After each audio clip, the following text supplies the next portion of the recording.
Welcome to the Sagebrush Trail.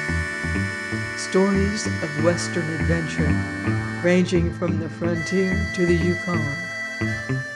I'm Mardell, reading The Virginian by Owen Wister.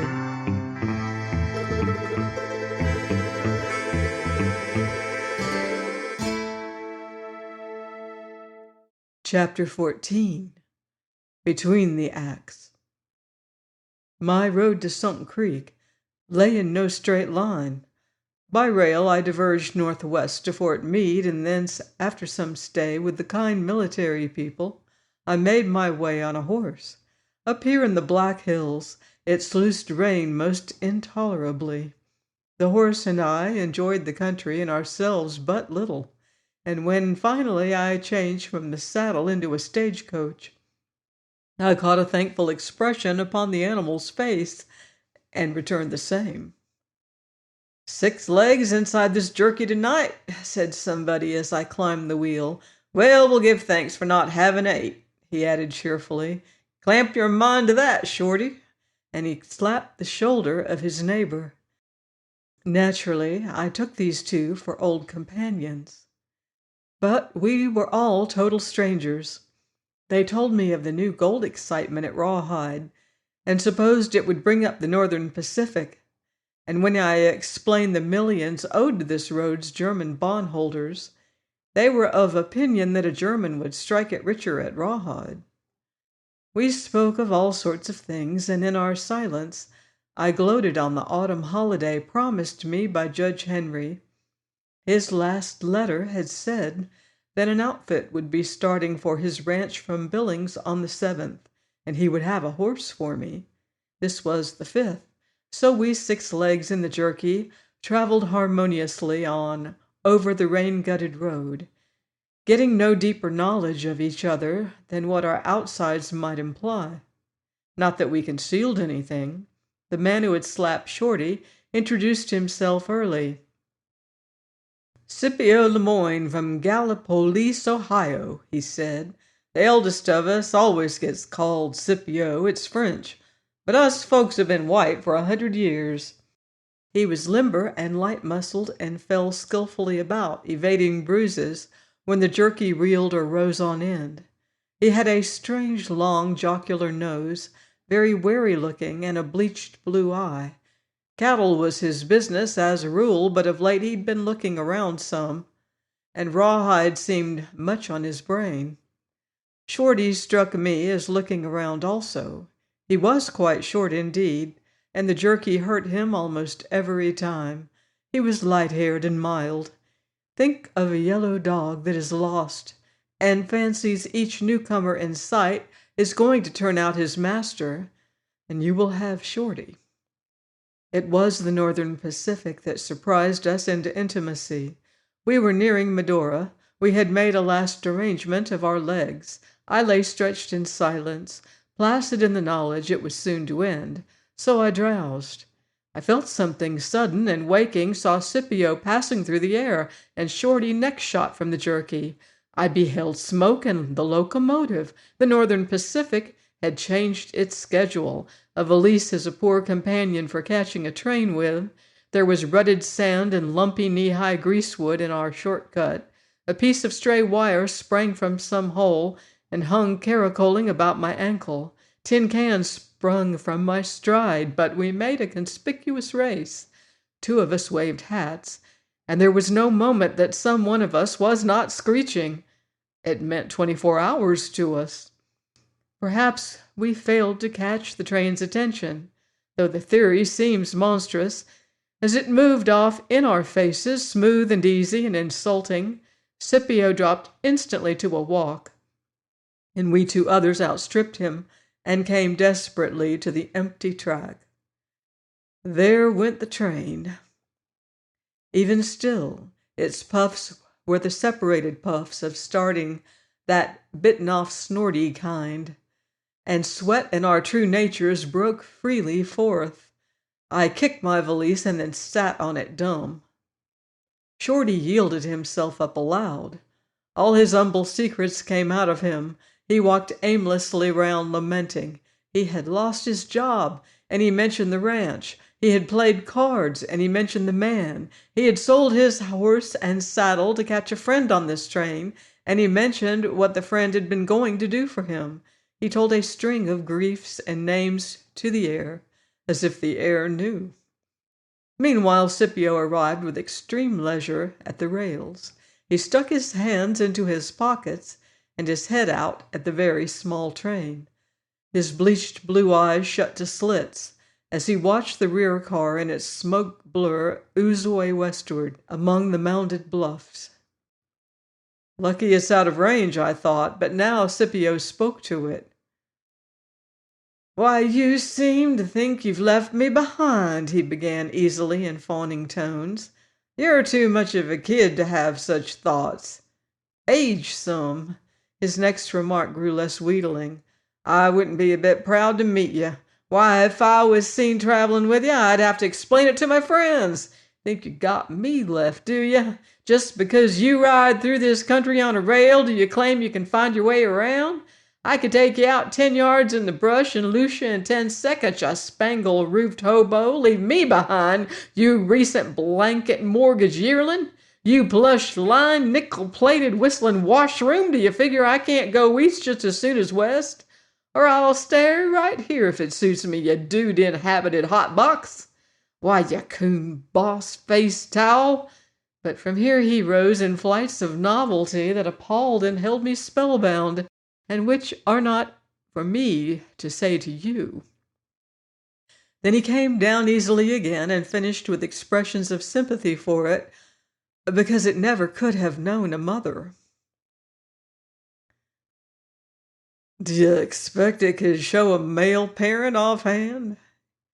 inquired a slow voice behind us. I jumped round, and there was the Virginian. "Male parent," scoffed the prompt Scipio. "Ain't you heard about them yet?" Them, was there two? Two? The blame thing was sired by a whole doggone Dutch syndicate. "Why, the piebald son of a gun," responded the Virginian sweetly. "I got them steers through all right," he added to me. "Sorry to see you get so out of breath after the train. Is your valise suffering any?" "Who's he?" inquired Scipio curiously, turning to me. The Southerner sat with a newspaper on the rear platform of a caboose. The caboose stood hitched behind a mile or so of freight train, and the train was headed west. So here was the deputy foreman, his steers delivered in Chicago, his men, I could hear them, safe in the caboose, his paper in his lap, and his legs dangling at ease over the railing. He wore the look of a man for whom things are going smooth. And for me, the way to Billings was smooth now also. "Who's he?" Scipio repeated. But from inside the caboose, loud laughter and noise broke on us. Someone was reciting in its my night to howl. "We'll all howl when we get to Rawhide," said some other one, and they howled now. "These here steam cars," said the Virginian to Scipio, "make a man's language mighty nigh as speedy as his travel." Of Shorty he took no notice whatever. No more than of the manifestations in the caboose. "So, you heard me speaking to the express," said Scipio. "Well, I guess sometimes See here," he exclaimed, for the Virginian was gravely considering him. "I may have talked some, but I walked a whole lot. You didn't catch me squandering no speed soon as—" "I noticed," said the Virginian. "Thinking came quicker to you than running." I was glad I was not Shorty to have my measure taken merely by my way of missing a train, and of course I was sorry that I had kicked my valise. "Oh, I could tell you'd been enjoying us," said Scipio. "Observing somebody else's scrape always kind of rests me, too. Maybe you're a philosopher, but maybe there's a pair of us drawing this deal." Approval now grew plain upon the face of the Virginian. "By your legs," said he, "you're used to the saddle." "I'd be called used to it, I expect." "By your hands," said the Southerner again. "You ain't roped many steers lately. Been cooking or something? Say, retorted Scipio, tell my future some now. Draw a conclusion from my mouth. I'm right distressed, answered the gentle Southerner. We've not a drop in the outfit. Ah, drink with me uptown, cried Scipio. I'm pleased to death with you. The Virginian glanced where the saloon stood just behind the station and shook his head. Why, it ain't a bit too far to whiskey from here, urged the other plaintively. Step down now. Scipio Lemoyne's my name. Yes, you're looking for my brass earrings, but they ain't no earrings on me. I've been white for 100 years. Step down. I've a $40 thirst. You're certainly white, began the Virginian, but... Here the caboose resumed. I'm wild and woolly and full of peas. I'm hard to curry above the knees. I'm a she-wolf from Bitter Creek, and it's my night to howl. And as they howled and stamped, the wheels of the caboose began to turn gently and to murmur. The Virginian rose suddenly. Will you save that thirst and take a $40 job? Missing trains, profanity, or what? Said Scipio. I'll tell you as soon as I'm sure. At this, Scipio looked hard at the Virginian. Why, you're talking business, said he, and leaped on the caboose, where I was already. I was thinking of rawhide, he added, but I ain't any more. Well, good luck, said Shorty on the track behind us. Ah, say, said Scipio, he wanted to go on that train just like me. Get on, called the Virginian. But as to getting a job, he ain't just like you. So Shorty came like a lost dog when you whistle to him. Our wheels clucked over the main line switch. A train hand threw it shut after us, jumped aboard, and returned forward over the roofs. Inside the caboose they had reached the third howling of the she-wolf. Friends of yourn? Said Scipio. My outfit, drawled the Virginian.